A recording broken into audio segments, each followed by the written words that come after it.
God so loved the world that he gave his only begotten Son, so that everyone who believes in him might have eternal life. Alleluia, alleluia, alleluia. The Lord be with you. A reading from the Holy Gospel according to St. John.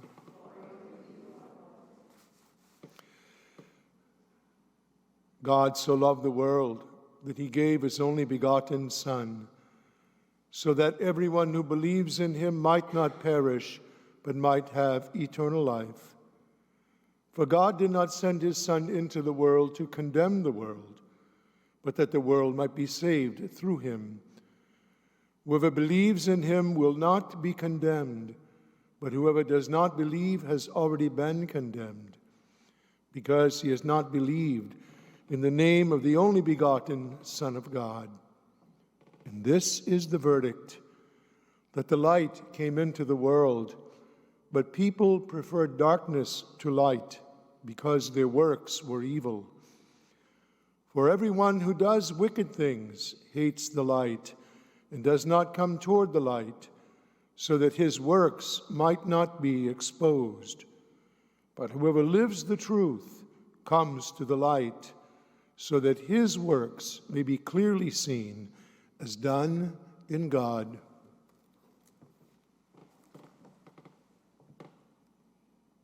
The Gospel of the Lord.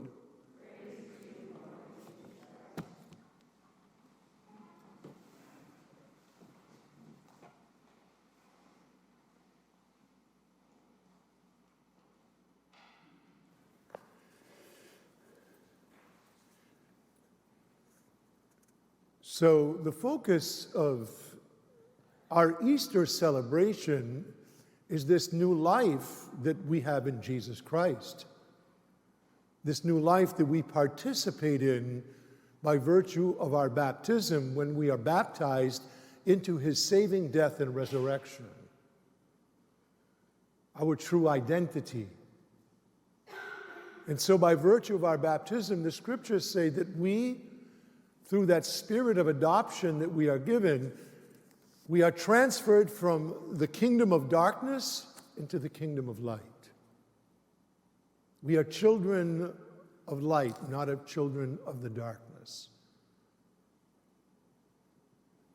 And so, having been transferred from one kingdom to another, in one kingdom we are prisoners.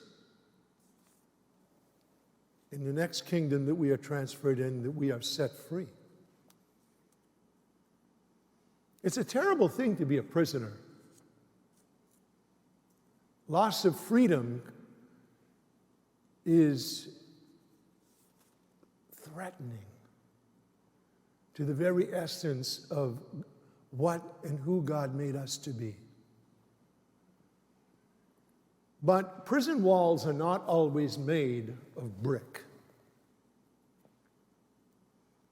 And so you see in the scriptures today that God intends for us as children to live in the freedom of God's children, and so no walls could hold the apostles. The real prisoners were those who were jealous. I found this great quote online I want to share with you about jealousy. It's entitled, "The Essence of Jealousy." Jealousy is the most hopeless prison in the world.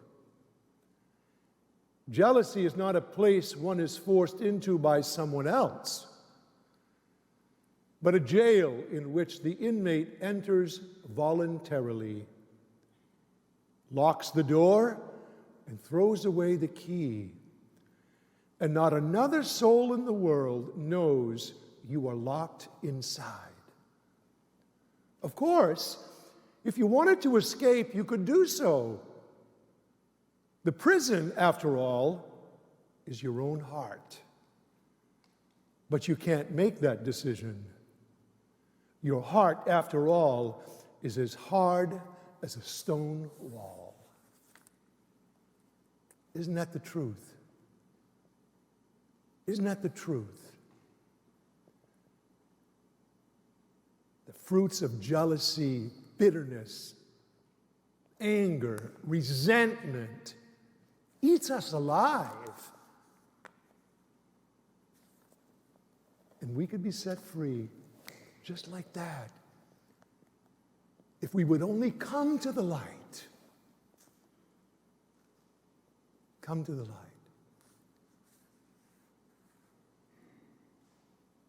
You know, I'm not alone in this, but I will publicly, I'll make a public confession.